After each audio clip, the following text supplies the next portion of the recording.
તો આણંદના ઉમરેઠ વિધાનસભા ક્ષેત્રના ભાજપના ધારાસભ્ય ગોવિંદ પરમારનો હૃદયરોગના હુમલાને કારણે નિધન થયું છે. તેઓનું આણંદની એક ખાનગી હોસ્પિટલમાં સારવાર દરમિયાન અવસાન થયું હતું.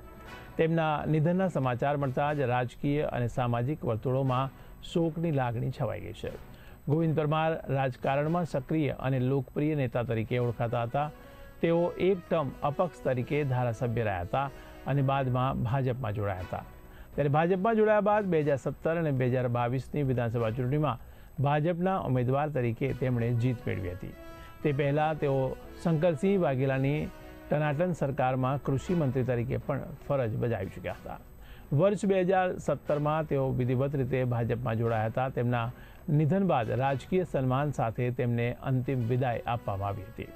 આ પ્રસંગે ભાજપ પ્રદેશ પ્રમુખ જગદીશ વિશ્વકર્મા, આણંદ જિલ્લા સાંસદ મિતેશ પટેલ તેમજ કોંગ્રેસના આગેવાન ભરત સોલંકી સહિત અનેક રાજકીય આગેવાનો અને મોટી સંખ્યામાં સ્થાનિક લોકો અંતિમ યાત્રામાં જોડાયા હતા.